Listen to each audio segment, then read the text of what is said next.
Hey everyone, welcome to The Explainer. I am so glad you're joining us today because we are diving into something truly fascinating.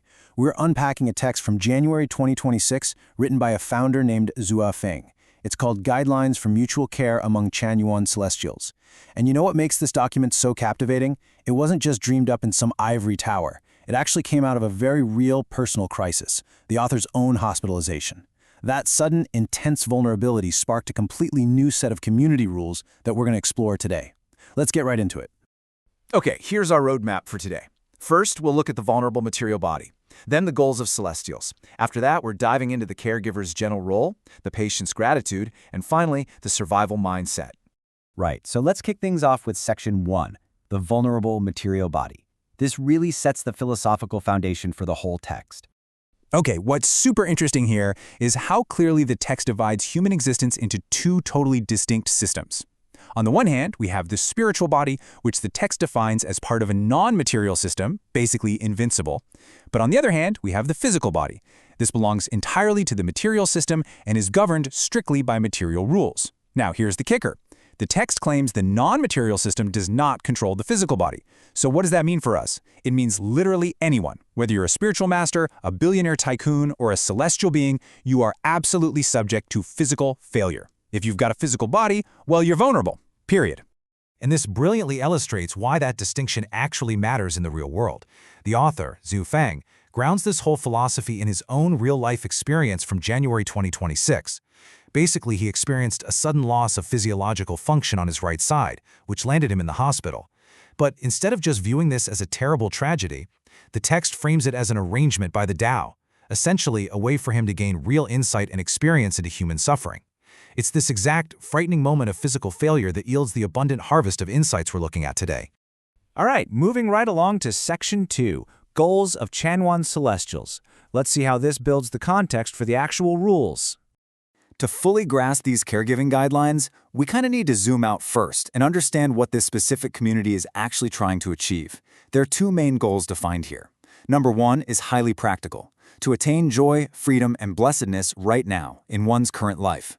Number two is a bit more metaphysical, for life to eventually proceed to the celestial world, specifically the celestial islands continent of the Elysium world.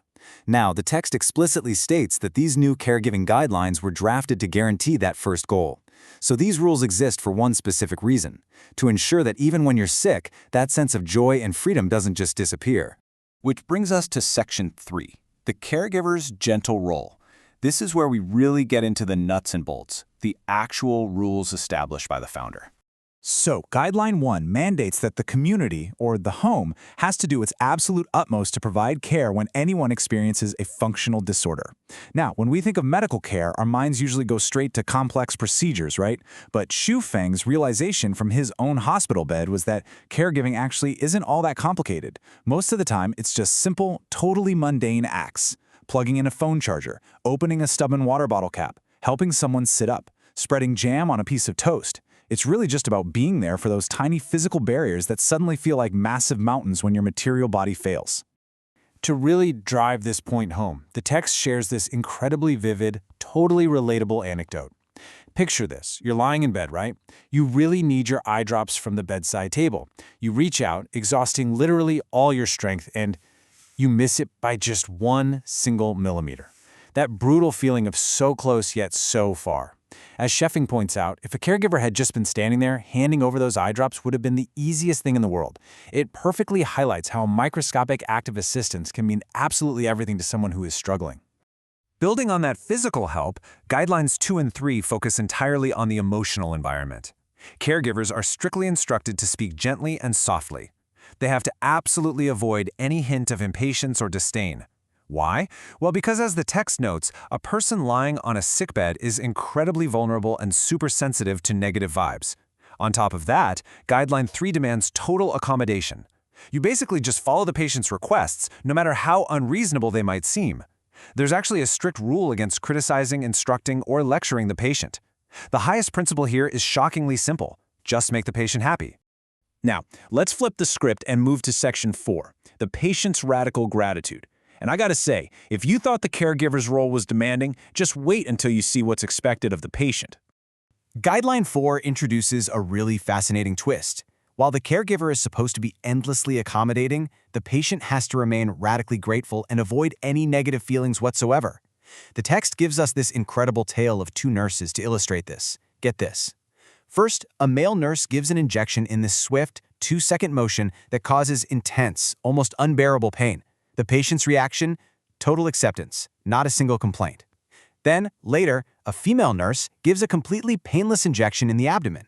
The patient highly praises her and even jokes around, asking for more injections. The core message here is pretty profound. A patient has to accept their treatment exactly as it comes, maintaining pure, unfiltered gratitude through both the pain and the comfort.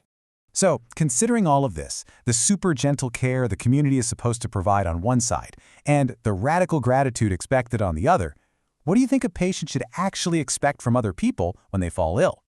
Well, the answer to that question leads us directly into our fifth and final major section, the wilderness survival mindset. Now this is where the philosophy takes a really stark and totally unexpected turn. Guideline 5 explicitly says that the moment illness strikes, the very first psychological step a patient needs to take is to completely abandon any expectation that others are going to care for them. Forget about waiting for that gentle caregiver we just talked about. Instead, the patient has to adopt a hardcore survival in the wilderness mindset. They need to initiate self-rescue. They are instructed to push their endurance, their abilities, and their resilience to the absolute limit.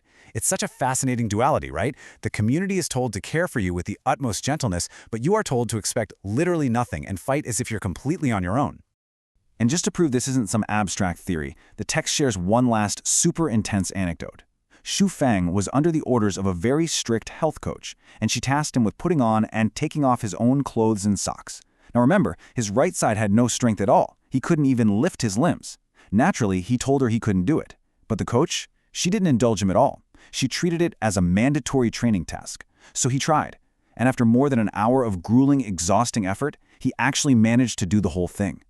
The big takeaway the author wants every Chanyuan Celestial to remember here is simply this. Human potential is literally limitless. All right, let's pull all of this together. We start with the community's gentle duties, providing those simple acts of care, speaking gently, and making patient happiness the absolute top priority. Then it flips over to the individual's rigorous duties, remaining radically grateful regardless of the pain and adopting a fierce, self-reliant survival mindset. The text points out that these 5 rules beautifully fill a gap in the community structure. They already had rules for the elderly, but nothing for the sick until now. And it wraps up by offering deep gratitude to the primordial Buddha, the greatest creator, for this framework of care. Which leaves us with a final, incredibly thought-provoking question to ponder.